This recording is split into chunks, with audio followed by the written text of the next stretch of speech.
осыдан 20-шы жылы 2020 жылы апрельдің 28-інде 4,5 жылға сотталдым. Бас бостандығынан айырылдым. Бас бостандығынан айырылдым 4,5 жылға общий режимге. Содан ла 155 дроп 14-ке кірдім. Сол жерден сол кіргеннен бастап мекемеге кіргеннен бастап заңсыздықтарға тап болып жатырмын. Мекеме тарапынан көп заңсыздықтарға тап болып, содан басымның қауіпсіздігіменен осы мекемеге ауыстырылғанмын. Бұған 2021 жылы 28 апрельде ауысып келдім. Бұл жаққа келгеннен бері де сол көп нәрселерге заңсыздықтарға тап болудамын. Тағы да бірде. Заңсыздық тарапынан болғанда бұл мекеменің өзінде заңсыздық болғанда мен өзім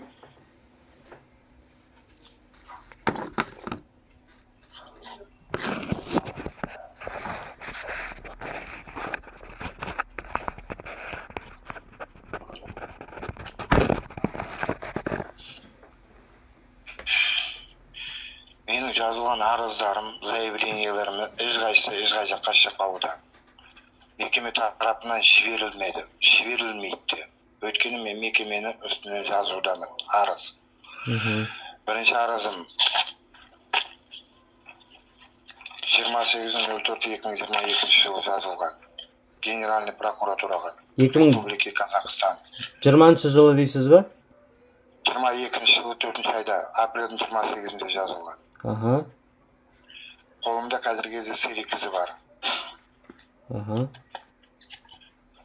Содан 2021 жылы 12 айда 12 айдың 10-да жазылған, тағы да Генеральный прокуратураға жазылған арызымның ксерокопиясы бар. Соны оқып берсем деп едім. Тыңдайын аға, оқи беріңіз. Мына менің Алматыдағы жазған заявлением на голодовку. Бұл заң тарапынан қаралмады. Я, осужденный Бильтанов Ренат Шакирович, объявляю голодовку в связи с сложившимся ситуацией, а именно, я давал показания по данному преступлению убийства и выступал в качестве свидетеля. В данное время я отказался от своих показаний, так как мне угрожает опасность моему здоровью и смерти со стороны администрации и осужденных. Генеральный господин прокурор, я даю свидетельское показание по преступлению, то есть убийство, которое было совершено в 2020 году, в апреле месяце, в учреждении ЛА-155/14, поселок Заречье, Алматинской области. Следователь по данному делу отказался дать безопасность моей жизни, то есть применить статью 100 УИК Республики Казахстан, так как не верит, опасаясь своей жизни, я как протест проглотил гвозди и железные предметы в камере прокуратуры проглотил все вот это. И об этом сообщил дежурным ЭВС. Господин прокурор, в будущем со мной случится несчастный случай. Внутри меня всегда имеется предсмертное письмо. Заявление написано собственноручно, осужденным Бильтановым. 12.10.2021 году. В 1:30. Это мое первое заявление 2021 года.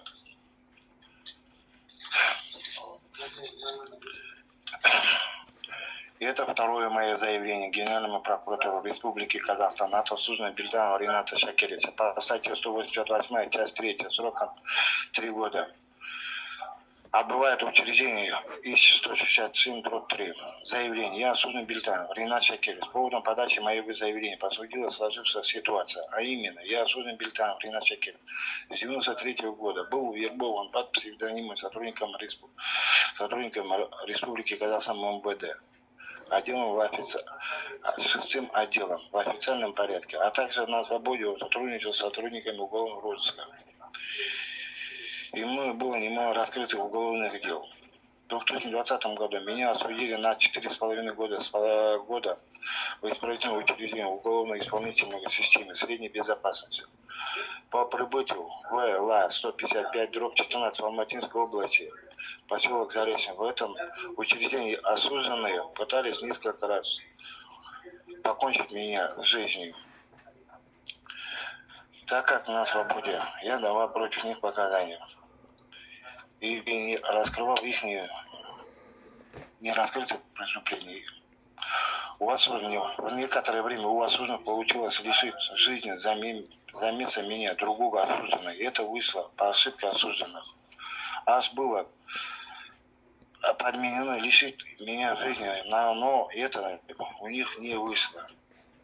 Этим уголовным делом, то есть убийством осужденных, занимались сотрудники КУИС МВД Республики Казахстан, а также Генеральная прокуратура Республики Казахстан, сотрудники администрации ЛА-155/14 пытались под давлением на меня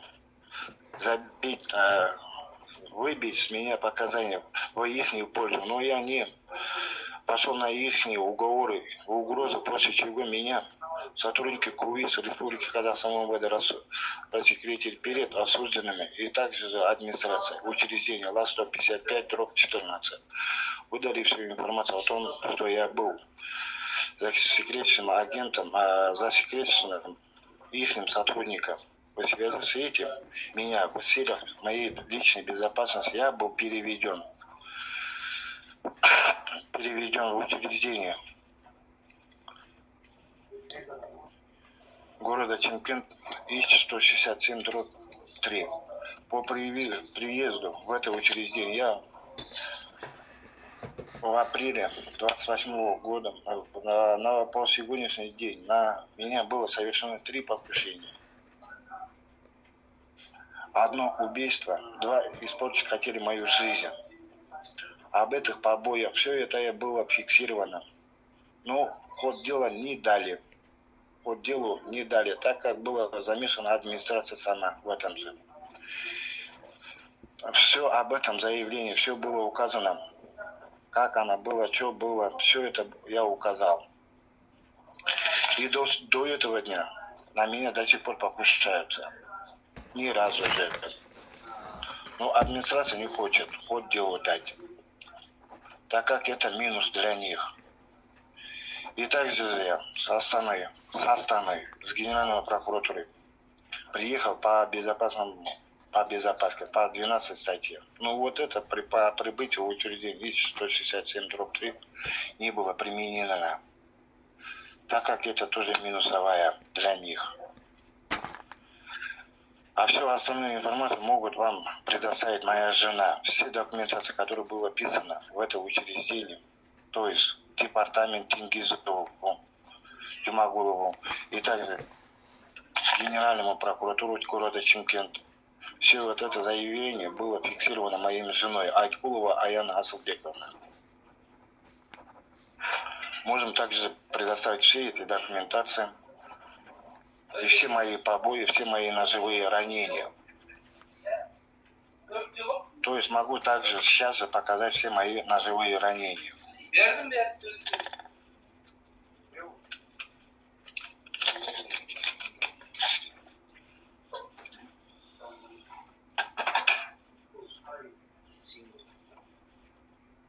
Вот они, все мои.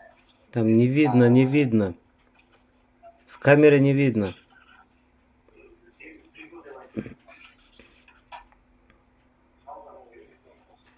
Не, вообще ничего.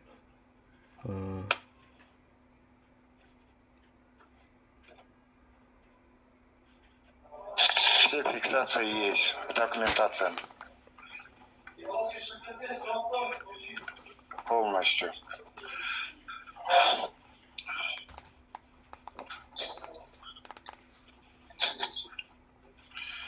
И также вот требую сейчас в данное время Генеральную прокуратуру из завтрашнего дня объявляю голодовку. Заявление в руках имеется, сейчас подам дежурному помощнику начальника колонии.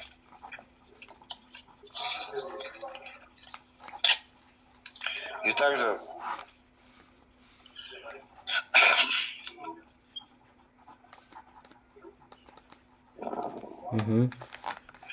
И также могу предоставить всякие информации насчет суда, также прокуратуры, как здесь осужденные платят и проходят суды, на какую сумму, все это у меня написано. в официальном порядке, сколько что платил и сколько оставили. Даже, Осужденные, которые уже ну, назвал. получается, даже судьи берут деньги, да? Да. Также могут не только один осужденный, несколько осужденных могут подтвердить всю вот эту фиксацию. А вы можете сказать фамилии судьи, там, прокуроры? Судья Калымбетова была, осудила. Вот она брала, да, что Калымбетова... Вот, точно не могу сказать, что Калымбетова брала. Ну, осужденный хвалился, что он 1 200 000 дал. Угу. 1 200 000 дал, и что он пройдет с первого окошки. 6,5 лет сроку, 2,2 отсидел и также вышел. Он при всех осужденных хвалился, что он пройдет, что он заплатил все уже, билет в руках. Угу. И он так, как он сказал, так он и прошел суды. Угу. 4 года оставил. А у некоторых осужденных даже вот миллиарды исками, миллионами исками не могут пройти эти суды. А некоторые миллиардами исками проходят суды. Миллиарды исками имея проходят суды. И также на условно-досрочно, на колонны поселения уходят. А у некоторых там 150 тысяч, 55 тысяч те не могут пройти. Вот эти осужденные, потому что у них нету денег заплатить. Угу. Также в другой раз на видеозвонок могу писать этих осужденных фамилия, имя, отчество. Те, которые хвалились, что они заплатили, что они уйдут. И они ушли на свободу. Ринат ага, все, которые вы знаете фамилию, вот сегодня скажите, может завтра после этого публикации, может вам не даст вот разрешение на звонок? Да, не даст. Но я могу вам предоставить через свою жену. Она вам позвонит, все фамилии, имя, отчество дам, статью, срок, год рождения, все я жене подам. Жена вам позвонит, отдаст все. Хорошо, хорошо. Всех вот этих осужденных, которые прошли, хвалились еще, что они 1 200 000, 1 800 000 дали. И с первого окошки по 1/3 ушли. С одним поощрением, с одним этим степенем. А у некоторых осужденных 3 степени, 6 поощрений имеют и не могут пройти суды здесь. Ничего себе. Могу также вот этих всех предоставить, всех осужденных. ОПГ даже. ОПГ проходит здесь суды. Те, которые проплатят ОПГ. 297 статья, часть 2. Крупного размера наркотики. Это тяжелее убийства. Убийство тяжелее статьи это считается. Но они уходят и проходят суды. Понятно. Потому что есть деньги. Также вот эту всю информацию через жену я вам передам. Она сама вам все расскажет. Хорошо. Вы разрешаете, да, чтобы мы опубликовали это видео? Да, и вот я хочу, чтобы вы опубликовали, чтобы народ услышал. Народ услышал, чтобы... правительство услышал, чтобы у вас что творится, да? Да, хоть завод. Вот я вот здесь нахожусь год и 3 месяца. За год и 3 месяца ни одну комиссию я еще здесь не видел. То, что вы получили ножевое ранение, это было в тюрьме? Нет, это было в зоне, в учреждениях. В учреждениях вы получили ножевое ранение. А да. Насчет этого не было никаких комиссий, правильно? Никаких. Даже я писал. Но мое заявление ни одно не выходит и не уходит отсюда. Понятно, понятно. Даже я сейчас вот вам вот это даю, я даже себе не могу сказать, что я останусь живым или еще что-то. Что у меня сердце не остановится или еще что-то со мной может случиться. Всякое. Нет, не говорите так. Мы поможем. Здесь все может случиться. Все, буквально. Потому что здесь, как говорят, алим жеттек. У кого есть, кто платил, те ходят, те нет. У кого... Вот тот раз, пример, месяца полтора назад, родители здесь собрались, чуть себе бензином облили, не подожгли. За то, что его сынка здесь бил. Вчера он осужден, хотел с третьего этажа себе скинуть. Вчера только лишь. Ринат аға, қазір сізде сіздің письмолар вообще қабылданбайды, жазған жерге жетпей жатыр ғой. Жетпейді, бармайды. Бұл мекемеден шықпайды. Түсінікті. Вообще. Бұл мекемеден шықпайды. Бұл үшін шығару үшін осындай способтар ғана. Енді соңғы қадамға, сіз де соңғы қадамға барып отырсыз ғой, мен түсінгенім, е? Иә, соңғы қадам, не өзімді өртеймін деп отырмын, не өзімді табыр істеуге. Басқа да мәжбүрмін. Ешқандай бұл жерде не қалмады. Сол себептен мен сізден көмек сұрап, жаңа осыны публиковать етіп, чтобы жоғарғыдағылар естісін, білсін. Не болып жатқанын бұл.